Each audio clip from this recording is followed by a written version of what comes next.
Atención, vamos a recordar lo que ha sucedido el día de ayer porque es muy importante, tomando en cuenta la cantidad de casos que hemos tenido en nuestro país. También impunidad en muchos de ellos y algunos feminicidas que han salido con detención domiciliaria, han sido beneficiados. Esto es increíble, es para no creer. Hemos visto el caso de Richard Choque, por ejemplo. A raíz de ello se conformó una comisión donde participaron diferentes instancias del país, no solamente del gobierno, que tienen que ver y estar relacionados con este tema. Y el presidente Luis Arce, tras el trabajo de dicha comisión, ha realizado la promulgación de la Ley de Protección a Víctimas de Feminicidio, Infanticidio y de Violación a Infantes. Pero eso no es todo, porque también esta norma endurece las penas en contra de los malos operadores de justicia. Es vital que la justicia en estos casos administre justicia, que los jueces no tengan opciones para favorecer a delincuentes, que este crimen sea castigado sin ninguna excusa. Es también un llamado a todas y todos los que tienen que ver con estos lamentables casos. No más impunidad, no más jueces prevaricadores. Queremos una justicia sensible a esta problemática y que permita sentar precedentes para mejorar como sociedad en su conjunto. Vamos a ampliar este tema por la importancia que tiene. Estamos con el ministro de Justicia, Iván Lima, a quien quiero saludar en este momento. Estamos en contacto con él. Vamos a conversar acerca de esta norma promulgada. Ministro, ¿cómo está? Todo el país lo está viendo y lo va a escuchar, por favor. Adelántenos un poco de lo que se ha conversado con la primera autoridad del Estado previo a esta promulgación. Vania, muy buenos días. Sí, es un tema que teníamos desde febrero, por mandato del presidente Arce, que trabajar. Hay una serie de medidas que se ha ido tomando desde toda la institucionalidad que formó la comisión, la sentencia de avocación, la primera en la historia del Tribunal Constitucional, esta norma, este proyecto de ley que tuvo un tratamiento en diputados, luego pasó al Senado y mejoró sustancialmente. Ahí debo reconocer el trabajo de la senadora Virginia Velasco en la Comisión de Justicia, junto a la senadora Patricia Arce y la senadora Andrea Barrientos. Prácticamente ellas en la Comisión de Justicia aprobaron la norma por unanimidad, salvo 2 artículos.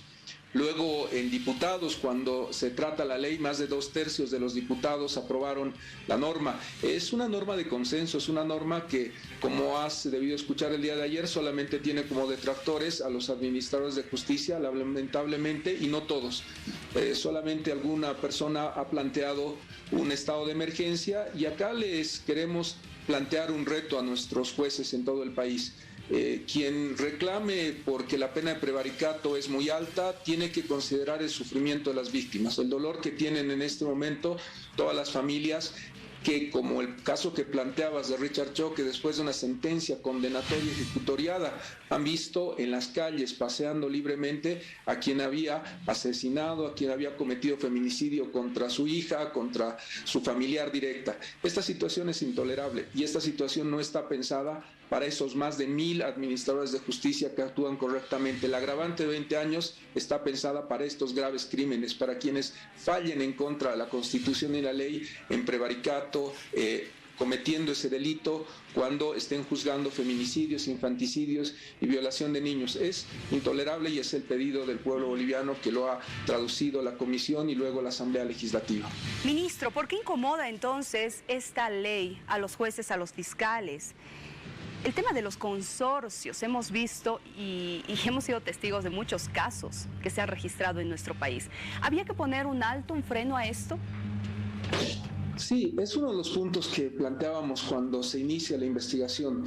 Estas acciones no se pueden realizar solos, son organizaciones criminales que se han incrustado en la Administración de Justicia, que se conformaban por médicos, malos médicos, trabajadores sociales, abogados, auxiliares de la justicia. El consorcio es la forma más detestable de interferencia en la independencia de los jueces y esto ha llevado a que situaciones tan graves como la que hemos visto en el tema del feminicida serial y otras puedan llegar a la realidad.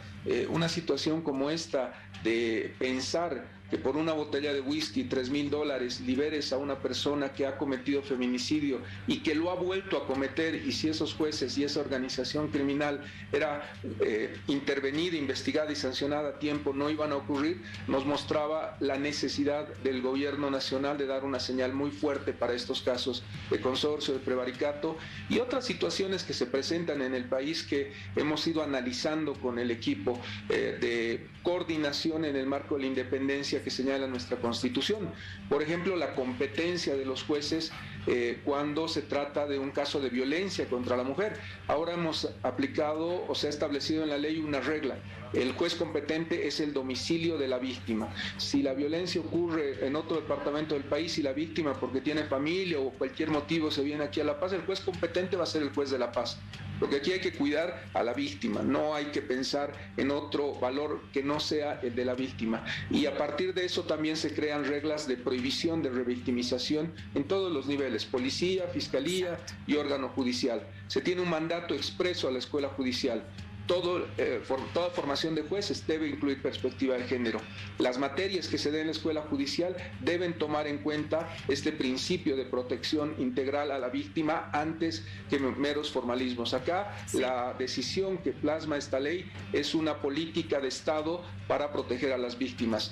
Además de esto, se ha tomado decisiones en cuanto a la libertad que se pueda presentar dentro del proceso. No va a haber la posibilidad de que se solicite una modificación a la medida cautelar de detención preventiva en razón a tiempo, y se ha endurecido completamente en la fase de ejecución. Cuando ya existe una sentencia condenatoria, no va a haber más casos como el de Richard Choque. El Tribunal Constitucional habló y la Asamblea Legislativa ha confirmado esa decisión.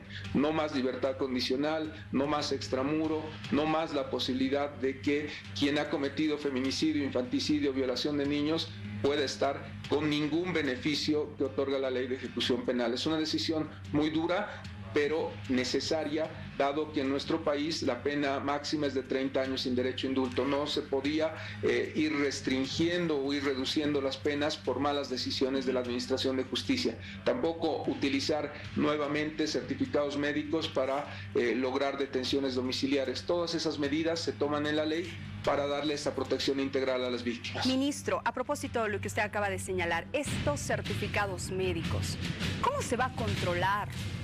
¿Quién debería hacerlo? Esto, por favor, es importante porque hemos visto que se ha vulnerado, ¿no? Este sistema tal vez de fiscalización, de control. ¿Qué sucede en este caso? Dos medidas. El Instituto de Investigaciones Forenses es la única instancia que va a poder otorgarlos, y la segunda, hay una obligación de los jueces de notificar al fiscal y a la víctima, y una oposición que pueden asumir fiscales y víctimas a estas situaciones de presentaciones de certificados médicos. Entonces, existirá un doble control en el IDIF.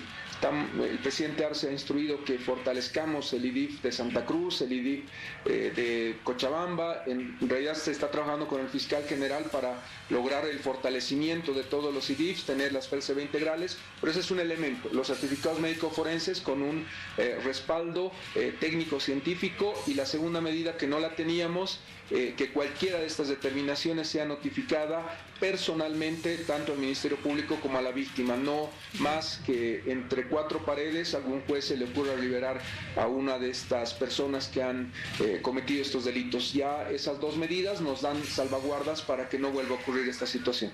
Bien, ahora, ¿qué sucede? Y vamos a poner algunos ejemplos para que la población nos comprenda, por favor, ministro. Si una víctima de violencia va a hacer la denuncia y no la reciben, por ejemplo, ¿esa es una omisión? ¿Qué sanción habrá para el funcionario público, sea de justicia, sea policial? Mira, el tema de la revictimización es un tema que está plasmado en no escuchar a la víctima, en no creerle, en no tomar su palabra en serio. Y esto está expresamente sancionado en la ley, pero adicionalmente todo el procedimiento está regulado por plazos. Los fiscales, los policías, los jueces el consorcio que busca crear impunidad está sancionado penalmente, pero necesitamos medidas más estructurales. Hemos concluido como Ministerio de Justicia y también en el marco de nuestro de UDAP, la Unidad de Análisis de Políticas Económicas, el análisis de la Ley 348, el fortalecimiento a la Ley 348.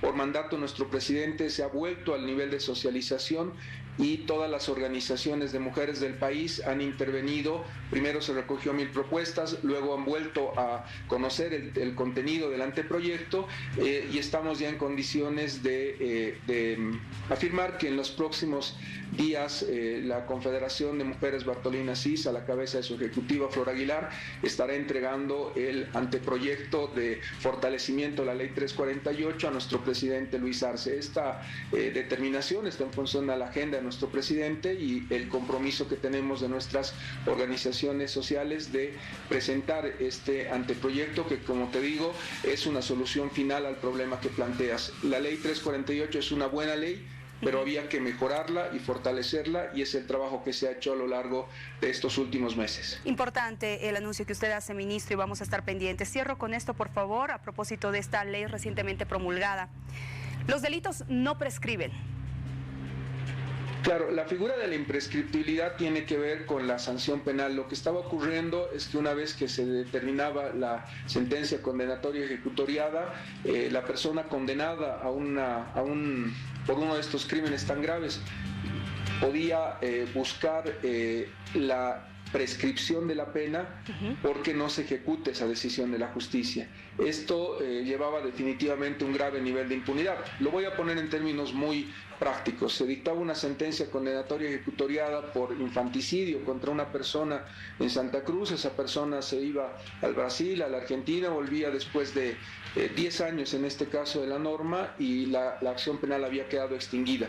Podía volver y no cumplir ninguna sanción. Se toma la decisión política de que este crimen sea imprescriptible, como los delitos de corrupción, de lesa humanidad o otro tipo de delitos que tenemos en nuestro ordenamiento jurídico. Esto es muy grave.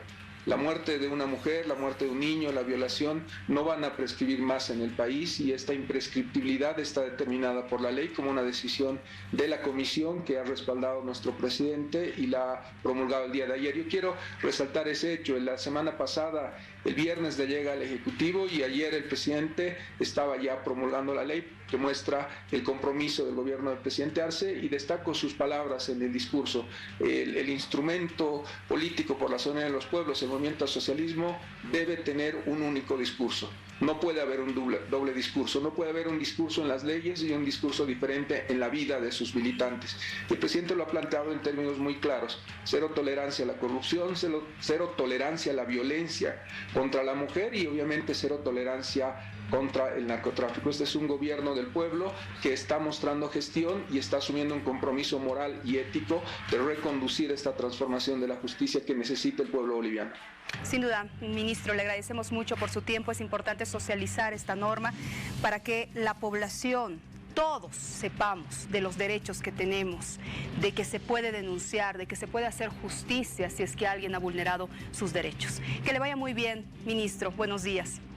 Buenos días, Vania. Muchas gracias a Bolivisión. Gracias a usted.